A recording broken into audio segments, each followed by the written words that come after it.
La agonía de la crítica de cine. En este 2025, uno de los críticos de cine más respetados de México, Leonardo García Tsao, cumple 50 años ejerciendo esa profesión. Y no es poco. En este podcast queremos celebrar la consistencia y el profesionalismo que ha demostrado a lo largo de estas 5 décadas, y lo haremos. Pero dada la situación que se vive hoy en día en México, alrededor de lo que es, se cree que es, y lo que podría ser la crítica de cine, también queremos reflexionar con él sobre las transformaciones que ésta ha experimentado. ¿Hay de verdad una nueva ola de la crítica de cine? ¿Está, como incluso se ha demandado en las redes y los mal llamados nuevos medios? ¿Qué se necesita hoy para ser crítico de cine? También, sin dejar de reconocer el ojo y la carrera de Leonardo, queremos ver si, como han dicho muchos, la crítica de cine agoniza y se aproxima a su desaparición. Lo debatimos con Leonardo García Tsao mientras celebramos sus 50 años como crítico profesional. De eso trata este episodio. Yo soy Eric Estrada, esto es Cine Garage, aquí cabe todo el cine. Mi queridísimo Leonardo García Tsao, antes que nada, como ya dije en la presentación de este podcast, felices 50 años de ejercer la crítica de cine. Creo que no es poco tiempo, especialmente ahora que veo que hay gente que lo intenta y en el año 2 tiran la toalla. Tú llevas 50 años, me gustaría antes que nada felicitarte sobre eso y darte la bienvenida nuevamente a los micrófonos Cine Garage. Pues sí, es una carrera de resistencia, no cabe duda. Y muchos no aguantan, creen que van a tener fama y fortuna. Y no es así, y entonces se desaniman y se van. Especialmente ahora, ¿no? Que la cosa está tan difícil. Ya llegaremos para allá porque, insisto, como decía en la presentación, un poco también la idea es aprovechar justo esta visión que tienes de 5 décadas Sí. Y ver cómo se ha transformado no solo el cine, que es natural que el cine se transforme, sino la crítica de cine, que creo que ya era necesario cuando yo empecé a hacerlo y vuelve a ser necesario ahora con el mundo como está y con las redes como están y con el desprecio a la cultura como cada vez se hace más evidente. Antes de ir para allá, Leonardo, nada más quiero recordarle a la gente que este es el momento para suscribirse al podcast Cine Garage. Ahí abajo de su reproductor está el botón de suscripción. Háganlo, por favor, eso nos ayuda a tenerles en el mapa y a platicar, dialogar con ustedes y por supuesto nos ayuda a estar en muy buena posición como lo estamos en las listas de popularidad. Entonces, habiendo dicho eso, Leonardo, rápidamente, porque creo que por ahí podríamos muy bien empezar la conversación. ¿Cómo empezaste? ¿Cómo empieza alguien hace 50 años? Estamos hablando de qué año, Leonardo. 75. En el 75. ¿Cómo empieza alguien en 1975 a querer, a buscar, a intentar o a decidirse a hacer crítica de cine? El mundo evidentemente era otro. ¿Cuáles eran tus intereses y por qué empezaste en esto de esta forma, Leonardo? Pues mira, yo no tenía idea a qué me iba a dedicar. No tuve una orientación vocacional muy buena. Lo que sí sabía es que me encantaba el cine y yo quería dedicarme al cine sin hacerlo. Es decir, para mí estaba cancelada la idea de ir al CUEC, que entonces Claro. era lo único que había, hoy ENAC. Y yo dije, yo quiero escribir sobre cine, o sea, yo quiero ser crítico de cine. Como bien dijo Truffaut, ningún niño le dijo a sus papás, yo quiero ser crítico de cine. No, esa fue ya en la adolescencia que dije, esto está padre, ¿no? Porque yo leía a García Riera y leía a Pérez Turrent y a De la Colina y decía, esto está padre, escribir y que te paguen y tal, ¿no? No sabía que ellos tenían que trabajar en otras cosas, ¿no? Claro. O sea, en esa época no se vivía solamente la crítica de la cultura, sino que tenían que hacer trabajos publicitarios, la mayoría de ellos, ¿no? Con mi papá, por eso yo me dediqué a escribir textos publicitarios en buena parte de mi juventud, hasta que entré a la Cineteca, que esto fue en 75. No, yo fui a la Cineteca recién inaugurada el año anterior y yo quiero trabajar aquí. Entonces, desde entonces me puse con ahínco a darle lata a los funcionarios para que me dieran chance. Y curiosamente, un día que hablé, me dijeron, pues véngase rápido porque hay una plaza, un investigador de nosotros que se llamaba Félix, renunció, entonces usted puede ocupar su plaza si reúne los requisitos. Dije, sí, voy para allá.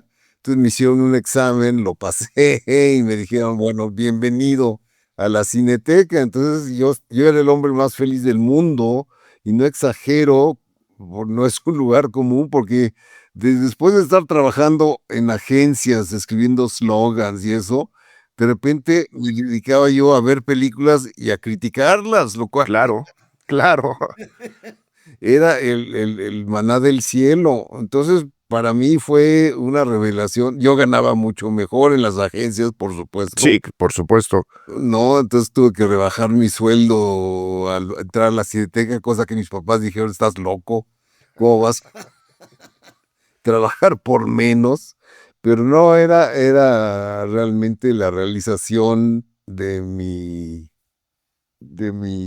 fantasías. ¿Te acuerdas de qué era ese examen que te hicieron en la Cineteca? Sí, me pusieron El niño salvaje de Truffaut, precisamente. Ajá. Ujú. Me dijeron, me preguntaron ahí una serie de preguntas de qué trata la película, cuál es el tema, tal, lo apunté y tal, ¿no? O sea, fue como apreciación cinematográfica. Sí, cosa que me venía muy bien porque Truffaut siempre fue uno de mis favoritos, entonces yo ya conocía la película de sobra, Ujú. entonces volverla a ver y escribir eso fue fácil, ¿no? Claro. Entonces, de ahí en adelante me dediqué a escribir la sinopsis detallada de las películas de la colección de la Cineteca y a escribir los textos de los folletos, que eso era anónimo entonces, no podíamos publicar nuestro nombre. Me acuerdo que mi primer texto publicado en un folleto fue para Griffith. La Cineteca hizo un arreglo con el Museo de Arte Moderno de Nueva York Ajá. para que nos prestaran los Griffiths mudos, la colección completa, digo, lo que se tenía hasta entonces de los largometrajes de Griffith y tal cual pasaron en la Cineteca, incluso se redujeron en el proyector a 18 cuadros por segundo. Para el que no sepa, esa es la velocidad con la que se proyectaban las películas mudas. Ujú. Entonces, para que se vieran como debían verse y no acelerados los movimientos, ¿no? Claro. Entonces yo hice el texto de presentación y me dio mucho gusto que salió y Y lo leyeron tus papás y lo leyeron tus lo leyeron. amigos, ¿no? Exacto. Quienes fueron al ciclo, que fueron poquísimos, Ajá. como comprenderás, el cine mudo no atraía multitudes en ese entonces. Esto era en el Salón Rojo, que tenía una capacidad de 120 butacas y había como 5 personas cada día. Y es un desperdicio porque realmente las películas de Griffith eran maravillosas, ¿no? Pues sí. Y venían, me imagino, en muy buena copia. En Entonces, copias excelentes, sí. claro, pues ahora envidiaríamos, aún sabiendo quién, bueno, el dejo político de Griffith, aún así, pues yo creo que son películas que ver. Nada más quería yo hacer un apunte. Pues sí, mucha gente que escribía y que escribe de cine, tienes otra ocupación, y tú mencionaste la publicidad. Creo que en esa época no era nada raro dedicarse a la publicidad. Hasta Juan Rulfo hizo Sí, publicidad, ¿no? sí, Creo que no, era o como sea, una beta de escape que luego se le contagió, en el mejor de los sentidos, a directores de cine en la década de los 90. Muchos hacían anuncios y hacían publicidad. antes, incluso, digo, la generación de Casals y Fons y todos hicieron comerciales. Y luego de la Cineteca, ¿cómo fuiste evolucionando? Porque creo que insisto, este recorrido nos puede dar una visión de lo diferente que es ahora el ejercicio, ya ni siquiera de la crítica, sino de la propia cinefilia. La gente ha llegado a pensar, muy buena parte del público ahora, especialmente en redes, cree que ser cinéfilo es ver muchas películas, cuando en realidad creo que va por otro lado. Y creo que lo que tú estabas haciendo era poner en práctica una cinefilia que ya traías Por ejercitada, supuesto. al mismo tiempo de estudiar cine mientras trabajabas escribiendo sobre cine, que son las oportunidades que dan instituciones como la Cineteca Nacional. Para hacer un texto sobre Griffith no basta con conocer cómo se escribe el apellido, hay que investigar, No había internet, había ¿no? que investigar en libros y en Ujú. revistas y en la letra impresa, ¿no? ¿Y cuál fue el Pues, siguiente paso? pues el siguiente paso fue conocer a Emilio García Riera. decano de la crítica en México e historiador importantísimo, que fue socialmente, porque entonces mi mejor amigo de la facultad, que era Gustavo Montiel, Alazaz, director del Centro de Capacitación Cinematográfica, las vueltas que da la vida, Sí. Era novio de una chava que era amiga, muy amiga de una hija de Emilio García Herrera, de Alicia. ¿Cuántas vueltas? Sí. Entonces la novia le dijo a Gustavo, pues yo creo que mi papá le daría mucho gusto conocerlos, porque ustedes son cinéfilos, ¿no? Un amigo y yo habíamos hecho una película de Super 8, malísima, como todas las películas de Super 8 de esa época. Pero era una película de horror, entonces, y que duraba 40 minutos, sí, invertimos en una lana para hacer una película muy, muy curiosa, creo que es curiosa todavía. Y se la pasamos a Emilio y le hizo gracia. Esto fue por ahí de 1976. Y él nos dijo que pronto iba a salir un periódico donde él iba a tener la sección de cine a su cargo, entonces necesitaba plumas nuevas, que si nos interesaba.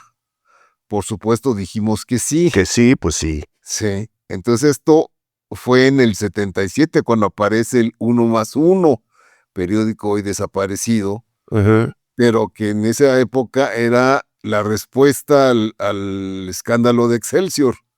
Es decir, los que fueron corridos de Excelsior rápidamente se hicieron team back y se juntaron para hacer 1+1.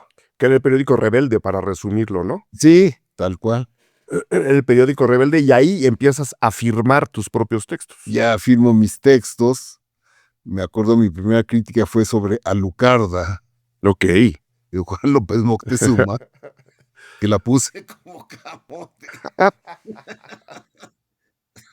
Ahora hay culto por esa película y siempre me citan, porque de alguna manera él lo tenía porque yo dije que era una de las peores películas que había visto yo en mi vida. Entonces eso lo tomó López Moctezuma como una afrenta y años después lo conocí y como que me reclamó. Pero bueno. Pero bueno, te digo, entonces éramos un equipo formado entonces, porque Emilio reclutó a varias personas, también estaba Eduardo de la Vega, a quien conoces. Sí, sí. Investigador de cine mexicano, su principal, digo, es crítico también, pero su especialidad es el cine mexicano. La investigación, sí. Sí, la argentina Ana Amado, que ya falleció, al igual que mi compadre Gustavo Montiel, y el propio Emilio. Cada quien tenía un día de la semana para escribir su nota, entonces teníamos que escribir una nota del estreno que fuera, ¿no? Nos repartíamos los estrenos el jueves que aparecía la cartelera nueva y decías, tú vas a escribir de esta, tú vas a escribir de esta, de tal, ¿no? Entonces así empezamos a escribir en un periódico que además se leía mucho porque era el heredero de Excelsior, entonces tenía muchos. ¿Qué es lo que te iba a decir? Y que probablemente estaba captando público joven, ¿no? Porque sí, claro. Al ser el periódico Rebelde, todo esto lo digo porque a uno le enseñan esto en la facultad, ¿no? A uno le dan estas historias de los periódicos. El público que llegaba ahí, pues también era joven, ¿no? Con lo cual se refresca no solo el ejercicio de la crítica, sino al público mismo que recurría a ti. ¿Tú tenías una misión personal a la hora de hacer crítica de cine? ¿Tú decías, yo quiero hacer pedazos a Alucarda, o había una intención detrás de decirle a la gente por qué acercarse a una película, por qué no, o definitivamente qué ver y qué no? Teníamos una idea desde luego estábamos influidos por esa generación, la de García Riera, y por Nuevo Cine, por el grupo Nuevo Cine. Claro. No, estábamos muy influidos por ellos, por lo tanto éramos críticos autoristas, o sea, suscribíamos la teoría del autor, sobre todo, entonces elogiábamos a los tótems de siempre, digo, a Hitchcock, a Fritz Lang, y a los nuevos, ¿no? A Sí, Wim sí. Wenders, a Herzog, a la nueva ola francesa, en fin, esos eran nuestros ídolos. Entonces, la misión de la crítica era, sí, básicamente ser informativos. Yo al menos me lo he propuesto así, ¿no? Dar una interpretación de la película que de algún modo enriquezca al espectador, informarle, ¿no? Decirle, esta película trata de esto, lo hizo este director que ha hecho esto, esto y esto, en fin, ¿no? Eso sobre todo. Teníamos que hacer también la cartelera, lo cual era una pesadilla, porque teníamos que consignar todos los estrenos que había, entonces te imaginarás que en esa época conseguir datos Sí. de tal o cual película rumana o de tal o cual película mexicana incluso, pues era dificilísimo porque no había internet, entonces no había a quién preguntarle, teníamos que buscar en publicaciones, entonces yo me suscribía a varias revistas, yo estaba suscrito a Sight and Sound, Films and Filming, Film Comment, entonces recibí esas revistas y esas me ayudaron mucho, ¿no? A recabar datos, que es Sí, algo que creo que también, y te digo, vamos a ir llevando el podcast para allá, es algo que creo que también se ha perdido mucho en el ejercicio de la crítica o de lo que ahora se quiere llamar crítica de cine. La crítica no lee otras críticas, o sea, los que dicen que hacen crítica de cine no voltean a otros no voltean a medios, otros, ¿no? no leen lo que se publica en otros países. Bueno, ya de no ver las películas es otro tema, pero, pero no voltean a ver a los colegas, no platican entre Sí, ellos. Hay una competencia bien rara. Ahora vamos para allá. Qué bueno ujú, que lo mencionas, ¿no? Porque alguien que pretende ejercer esta profesión debe estar informado y debe estar al tanto, incluso también para captar nuevos movimientos cinematográficos, por actores, supuesto. actrices. ¿Alguna vez te pasó que dijiste, le voy a echar el ojo a este chavo y que a los 4 años pegara y se hiciera ultra famoso y que tú dijeras, yo escribí sobre él y dije que aquí había una promesa? Yo, por ejemplo, creo que fue el primero que me fijé mucho en Scorsese.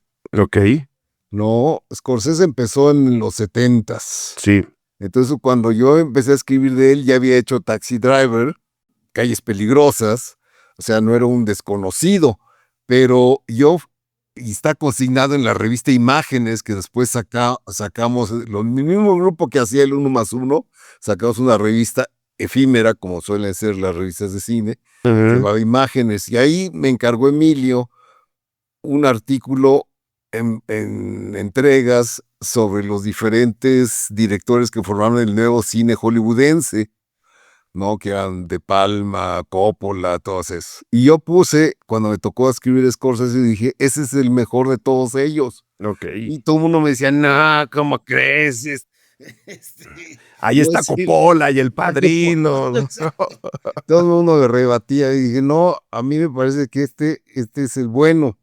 Y así lo puse en mi artículo, ¿no? Entonces, puede decirse que fui profético en alguna forma, ¿no? Claro, y de imagen, ¿qué fue lo que siguió? Así como recorrido, porque la fama y el prestigio que tienes, yo doy cuenta de eso, eh, pues habla por sí mismo, pero estás en Uno más Uno, luego pasan a imagen. ¿Cómo llegas, por ejemplo, ahora a la jornada? ¿Cuál fue el recorrido que te trajo ahora, pues también a uno de los periódicos más importantes del país? Bueno, eso fue por un pleito interno en el Uno más Uno. Ya ves lo que pasa en México, Sí, que no tardan los grupos en pelearse entre sí, las rencillas le llaman. las rencillas internas. Entonces, un grupo de personas no estaba de acuerdo con la forma como se hacía el Uno más Uno, y encabezados por Carlos Payán, por Aguilar Camín, por intelectuales de cierta tendencia, decían, no, ahora nos vamos a ir a otro periódico independiente que no sea Uno más Uno. Entonces sacaron en el 84, sale La Jornada, Ujú. y Emilio pertenece a ese grupo, a los disidentes. Claro, Entonces Emilio me dijo, ¿jalan conmigo? Dijimos, sí. pues sí. Entonces fuimos, curiosamente, ya se había disuelto el grupo que había hecho toda esa colaboración en Uno más Uno, Gustavo ya se había dedicado a estudiar cine, Ana María se dedicó a otra cosa. Los únicos que seguimos en la jornada fuimos Susana López Aranda, que no pertenecía al grupo de imágenes ni de Uno más Uno, y Nelson Carro, que es ahora programador de la Cineteca, ¿no? Entonces, Nelson, Susana y yo nos fuimos con Emilio a la jornada. Y ahí se quedaron. Y ahí nos quedamos, y No. el que sigue hasta la fecha soy yo. Y luego hubo colaboraciones, bueno, por lo menos, ¿no? Creo que Nelson Carro estuvo haciendo cosas con Tiempo Libre. Tiempo libre, Nelson se fue a hacer tiempo libre cuando sale que era muy útil, porque en esa época, repito, no había otra guía para el Era espectáculo el en Google de México. la cultura, ¿no? Sí. Entonces, Nelson le tocaba hacer algo que nadie podía hacer, que era la cartelera completa, teclear todos los horarios y todos los cines, ¿no? Pues Nelson lo podía hacer. Entonces, cosa que era casi como de marcianos. Y se quedó haciendo crítica en el tiempo libre. Hubo varios cambios después en la jornada, Claro. como sucede cuando cada vez que cambia el jefe de redacción. Yo por un tiempo me peleé con los que hacían la página, que no era de espectáculos, todavía no existía, sino la página de cultura. Entonces me empezaron a recortar mis notas, entonces me peleé con ellos y me fui a escribir a la jornada semanal, porque ahí estaba como director mi amigo Juan Villoro. Ok. Él fue el director de esa sección y durante mucho tiempo yo escribí exclusivamente en la jornada semanal. Después apareció Fabricio León, fotógrafo, a quien Carmen Lira, que ahora ocupaba el lugar que dejó vacante Carlos Payán cuando se fue, Carmen Lira le da la página de espectáculos a Fabricio y él me llama personalmente y me decía, la página te necesita. Entonces y Fabricio, yo lo conocía antes, me caía muy bien y fue muy amable conmigo. Me dijo, no, aquí ya no te vamos a cortar, no te vamos a censurar, tú escribes de lo que quieras como siempre, ¿no? Claro. Entonces ya desde entonces, estoy hablando de los años 90. De los 90. Ya se vivía de eso, ya podías vivir de eso. No, yo logré vivir totalmente de eso. Yo trabajaba en la Cineteca. Eso lo dejé hasta el 89, que renuncié cuando entró una administración un poco indeseable. Pero yo vivía de ese sueldo de la Cineteca. Luego Emilio se fue a Guadalajara a formar su grupo de investigación, el famoso CIEC de Guadalajara, donde también yo trabajaba. Entonces yo de algún modo lograba juntar yo suficientes sueldos. Tendrían que ser varios sueldos. Claro. Por eso empecé a hacer radio, empecé a hacer televisión. ¿No te veían como el bicho raro justo por eso? Porque era en ese momento la crítica de cine no se derivaba tanto a programas de tele ni de radio, ¿no? Y curiosamente lo hicimos todo en televisión estatal, ¿no? Lo hacíamos en el recién creado Imevisión, Ajá. o recién creada Imevisión, que era la compañía estatal de televisión que ocupaba el canal 13 y el 7, Ajá. antes de que los vendiera Carlos Salinas de Gortari. Bueno, que los regalara, ¿no? Más Lo bien. regaló. O sea, no los vendió, los regaló. Sí. Entonces, pero yo ahí tuve varios programas de televisión, uno de ellos con García Riera y con Tomás Pérez Turrent. Que era el que yo veía ya desde chavito. Exacto. Sí, sí, sí. Lo cual tiene mucho mérito que lo hayas visto. Y sí, y aparecíamos con Diana Bracho. Diana, que es una muy buena actriz y además muy cinéfila, participaba de nuestros coloquios de crítica de cine, ¿no? Y decíamos, esta película hay que verla, porque se llamaba, me acuerdo que ese segmento se llamaba Marquesina, cosa que no es muy original, pero va al grano, por lo menos, ¿no? sí, sí. O sea, No, se llamaba Lo Bueno Bueno, y otro, eran diferentes ediciones de lo mismo. Uno se llamaba Lo Bueno Bueno y otro se llamaba Cartelera y otro se llamaba, en fin, teníamos como 3 ediciones diferentes del programa en Imevisión. Entonces, eso lo hacíamos con mucho gusto porque nos divertíamos. Claro, Sí. claro. Paulo, Miguel Gallegos, Diego Macías, Eder Polanco, Lucía Hernández, Jessica Leiva, Rosana Reynoso, Germán Chacón, Samuel Rivera, Katy, son solamente un grupo de Patreons elegidos para ser nombrados en este episodio del podcast Cine Garage y agradecerles de manera personal su suscripción al Patreon Cine Garage en www.patreon.com/Cine Garage. Al ser suscriptores, al ser Patreons de este podcast, ellos y ellas tienen acceso a una cantidad ya muy grande de contenido que generamos todo el tiempo para ustedes, en donde tenemos desde críticas de cine y también de televisión hasta coberturas de festivales, en especial en este cierre de año donde estamos en todos los festivales importantes de México y del mundo. Si ustedes quieren disfrutar esa parte exclusiva de Cine Garage, hagan como ellos y como ellas, vayan a www.patreon.com/Cine Garage, elijan su nivel de suscripción y empiecen a disfrutar del contenido exclusivo de nuestras reuniones, de nuestros cineclubes, de nuestros talleres y de nuestros cursos. Todo ahí de manera exclusiva. Nosotros con su suscripción podemos seguir produciendo este podcast Cine Garage, uno de los más escuchados en Hispanoamérica. Vengan, les esperamos en www.patreon.com/Cine Garage. Y luego, Leonardo, en toda esta carrera, te digo, fuiste de alguna forma una especie de... Sí te rebelaste un poco contra la forma estricta de la crítica de cine, dijimos, a la hora de hacer programas, a la hora de hacer radio, luego convertirte también en director de la Cineteca Nacional. Sí. ¿Qué año fue? Que creo que fue cuando nos conocimos finalmente. Sí, fue en el 2000, no. Sí, 2006. 2006, ahí fue Sí.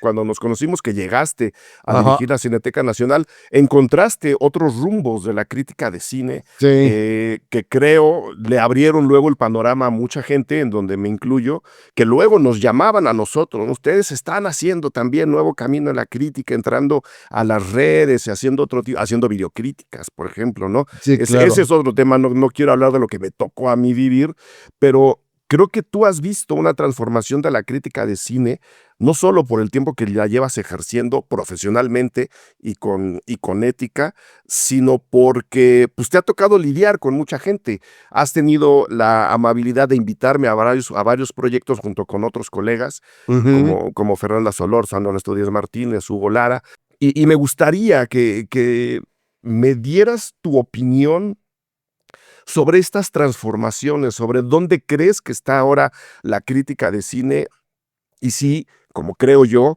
que ahí tengo ya proyectos en marcha, el propio ejercicio que estamos haciendo en Fósforo UNAM, creo que la crítica de cine tiene una misión y una visión y una finalidad muy distinta a la que se tenía antes, que era hasta cierto punto valorativa, ayudarle a la gente a decidir qué ver y qué no ver a partir de lo que a alguien le había parecido bueno o malo desde la cartelera de cine, era una especie de filtro.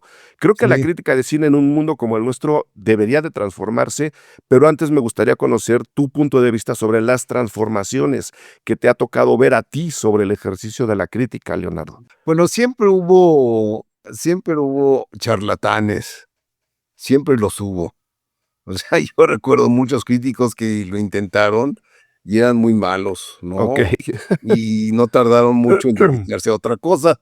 Como dice el dicho, todo mundo sabe de fútbol, de política y de cine, ¿no? Son los 3 temas donde, tú vas a una reunión y todos te rebaten. Porque es bien fácil decir: "Esa película es malísima", ¿no?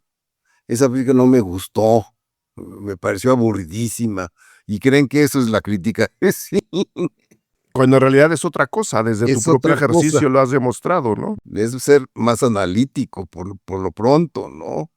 Y otra cosa que creo que sí fue pionero fue en el reportar de festivales extranjeros. Exacto. Yo fui a Berlín, fue el primer festival al que fui, y desde el 80 me dediqué a hacer la crónica de diferentes festivales. ¿no? Básicamente quise cubrir los más importantes. Entonces cubrí Berlín, cubrí Cannes, cubrí Toronto, y esto también como que abrió la beta, ¿no? Mucha Claro. gente empezó a decir, yo también quiero ir a Toronto, Ujú. yo también quiero ir a Cannes, yo también quiero. Sí me gusta haber sido de alguna manera el el ejemplo de que se podía hacer y que se podía además traer noticias del mundo, del primer mundo, vaya. Claro. Repito, el músculo de la cinefilia, ese sí lo veo muy decaído, Leonardo, Muy insisto, creo decaído. creo que ahora la gente cree que ser cinéfilo es ver muchas películas, no importa cuáles sean, o ver una serie en maratón, cuando en realidad es un poco lo que tú estás diciendo, aventarte a decir: "Scorsese es el mejor de su generación", porque has visto a las películas de él y de su generación. Es irte Sí. a un festival y encontrar ahí lo relevante y decirle a la gente: "Échenle ojo a esto". O sea, sí hay algo que se ha perdido en la crítica contemporánea, que es esa aventura de aventarte a decir: "Oigan, pues por aquí podemos encontrar cosas interesantes". Ahora yo lo veo en bien poquita gente. Y ahora lo que tenemos es opinadores, ¿no? Como los influencers, que curiosamente tienen más, arraigo entre los distribuidores, ¿no? Los distribuidores ahora no invitan a las funciones a los críticos, sino invitan a los influencers, lo Ajá. cual es muy grave, porque los influencers son opinadores, como digo. Estando en ese mundo, hablando siempre bien de un producto, porque los distribuidores y los influencers ven al cine predominantemente como un producto, le hace mal a quien ve y a quien sigue a esta gente, porque en consecuencia todo lo que ellos hablan y de lo que ellos hablan está bien, y ese filtro del que hablábamos antes está completamente perdido. Yo creo que la crítica de cine tenía una misión que ahora en algún momento tendríamos que empezar a rescatar, que es decir: "Oye, evalúa, piensa por ti mismo, estas son las herramientas que yo te pongo enfrente a través de un texto o de un video o de una sección de radio incluso, y no sé si tú ves eso en alguien, en algunas generaciones nuevas, en tus propios alumnos, porque das clases también". Sí, doy clases, pero doy clases a cineastas, no a bueno, en algún momento cuando hicimos el diplomado de apreciación cinematográfica, también estábamos de alguna manera formando críticos, ¿no? Ajá, Yo recuerdo que Fernanda Solórzano fue nuestra alumna, por ejemplo, ajá. en la Ibero.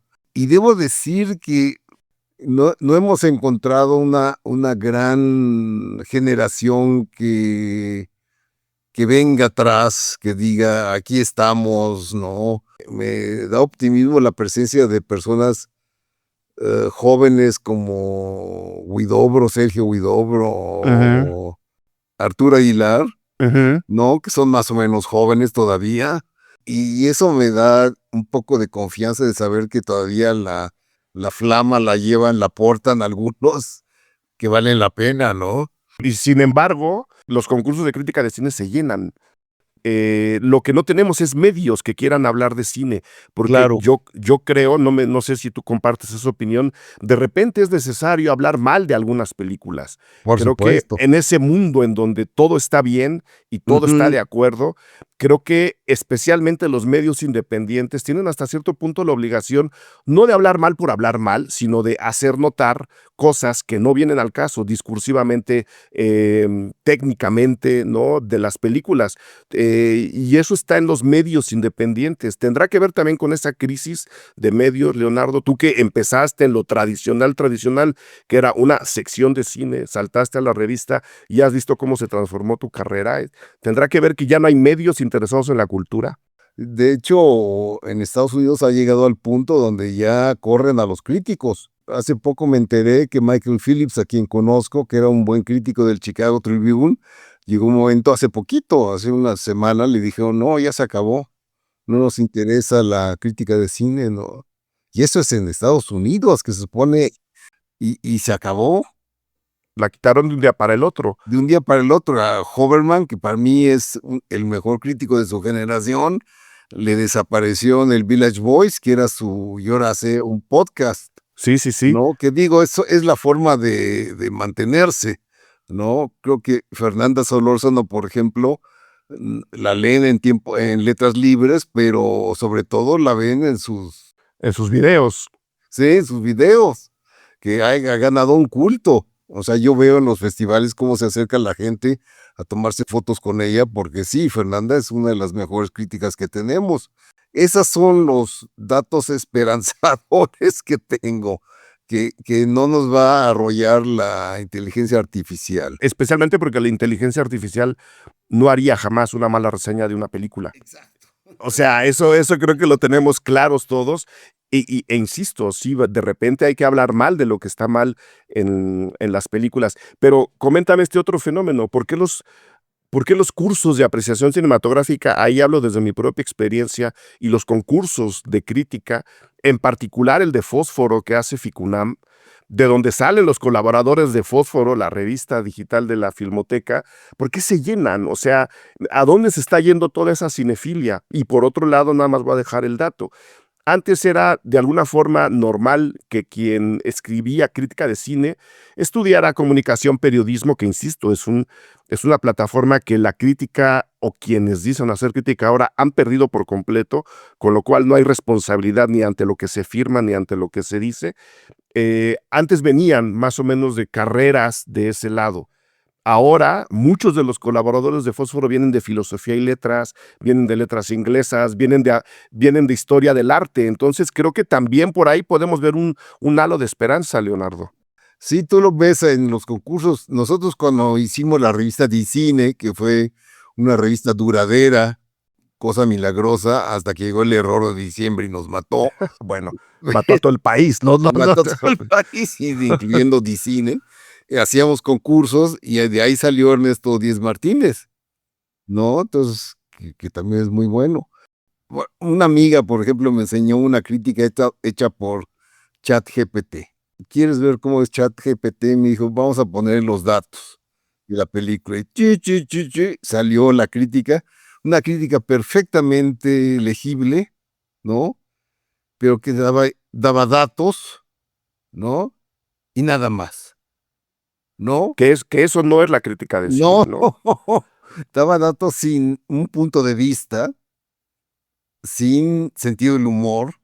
Y sin emoción, a Y final de cuentas. sin alma, Exacto. es lo más importante. Quienes creen que nos van a sustituir con eso, con ChatGPT, están muy equivocados. No, ni a la crítica ni a ninguna actividad cultural, ¿no? No, claro. Yo creo que no va por ahí. ¿Cómo debería ser una crítica ahora, Leonardo? Tú que llevas 50 años haciéndola, ¿qué cosas crees que ha perdido o qué cosas crees que tenemos que recuperar para llamar a una crítica una crítica? Sí, la información es importante, como lo dije en un principio, pero también el punto de vista. Creo que el análisis es insustituible. Decir, esto pasa en esta película porque el director es fulano de tal, a quien le gusta hacer este tipo de ¿no? Entonces haces referencias a otros directores, que trabajaron en ese mismo género. A mí me gusta mezclar tanto la teoría del autor como la teoría de géneros. Claro. Para mí me ha nutrido mucho eso. Entonces me gusta hacer esas combinaciones de decir, bueno, este director es tal, y en el panorama de los géneros es tal figura, ¿no? En fin, eso creo que le aporta mucho al espectador lector y va más allá de lo que pueda hacer un influencer, digamos. Que nada más el último error que yo creo que se comete ahí es ponerse personalmente o al personaje antes que a la película misma, ¿no? Creo que mucho del error de lo que ahora se considera crítica de cine es seguir al personaje y no al enfoque que ese personaje te puede dar sobre el cine. Creo que, por lo menos eso trato yo de comunicar cuando doy cursos o ahora con los chicos de Fósforo, es la película es la estrella. Incluso cuando estés hablando mal de ella, tú no puedes estar enfrente de la película. Tú eres tú eres un puente. Y Sí, ese papel de puente creo que también lo hemos perdido, Leonardo. tengo que mencionar un nombre que es particularmente lesivo, que es el del español Carlos Boyero. Ah, bueno, Que es un fenómeno muy muy raro, incomprensible sí. en el país, que es el principal periódico, tengan a este sujeto por crítico de cine que se la pasa diciendo, me desperté de malas, traigo agruras y esta película me cayó mal porque el Y en director me consecuencia nada parece... le gusta. nada le gusta, ¿no? Sí, porque tiene problemas personales. Entonces, digo, ese es un ejemplo de, como decía Chabelo, de lo que no se debe hacer. Sí, sí, y me parece realmente alarmante que haya tenido tanto tiempo haciéndolo, ¿no? Ujú. Yo lo pongo de ejemplo en los cursos así, justo para decir, por ahí no va, Ay, va no. por otro lado.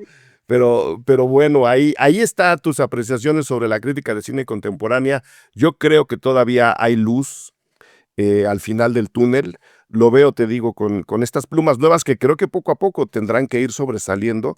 A mí me parece sintomático que incluso el mundo de la opinología haya cambiado la forma como lanzan, no la forma, bueno, sí, la forma como lanzan sus ideas o sus mensajes o sus reacciones, porque creo que análisis hay pocos, son bien poquitos los que logran hacer análisis hacia las redes en particular, que es donde mucha gente cree que ahí debe estar la crítica. Yo creo que es simplemente un camino. Antes era simplemente una lluvia de adjetivos muy básicos, ¿no? Sí, Admirable, sorprendente, sí, sí. inimaginable. Y ahora están entrando un poco a crear encabezados en donde esos adjetivos de alguna forma siguen presentes, pero le están dando la vuelta, siguen sin decir nada, pero ya te dan una idea, quieren generarte una idea de que están haciendo un análisis en un tweet de no sé ya cuántos caracteres le caben a Sí. los tweets.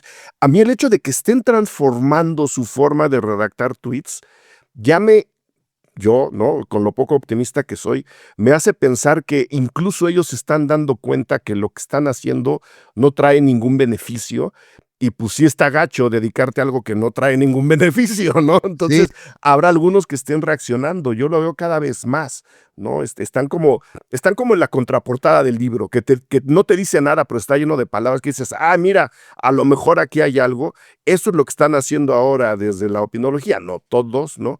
Estoy no, claro. generalizando, pero yo sí veo luz al final del túnel, Leonardo, y creo que mucho se debe al trabajo de gente como tú, que primero nos inspiraron a algunos, aunque yo nunca haya ganado un concurso de nada. Yo, yo soy de los que nunca ha ganado un concurso, pero he tomado muchos cursos, eso sí, que nos inspiraron, que nos marcaron el camino y que de alguna forma nos enseñan a que la estafeta se pasa, no se le queda a uno en la vitrina. No, a mí me gusta cuando surge alguien nuevo y que tiene una voz nueva, expresiva y correcta y responsable. Me da mucho gusto, ¿no? Vamos a ver quiénes van saliendo también. Sí, porque hay mucho chambón, como en Sí, todo, como en como en todo. Sí, todo. no, Sí. no estamos hablando nomás de esto. ¿Qué más quieres agregar, Leonardo? No, y Twitter es un abismo. No, no, Es ya no un entren, abismo. ya no entren, gente, ya no hay No, nada que hacer ahí. y donde hay mucho canibalismo además. Sí, no, no, donde todo el mundo quiere tener la razón. Si en algo nunca se tiene la razón, y esto es clase de mis cursos de cine, es en la crítica. Nadie tiene la Exacto. razón, solamente la película, ¿no? Es- Digo, un caso muy ilustrativo de todo esto fue la película Emilia Pérez, Emilia Pérez. Emilia Pérez fue el perfecto ejemplo de la tormenta del vaso de agua, donde la gente empezó a atacarla antes de verla. exacto. Que es un fenómeno originado en la opinología y en el mundo influencer. Exacto. Ahí está el ejemplo. Tengo un podcast dedicado justo a eso, que Sí. hice con Rafa Sarmiento, sobre lo que ocurrió con Emilia Pérez. Aquí lo voy a dejar pegado para la gente en el podcast en la web y en el perfil Patreon.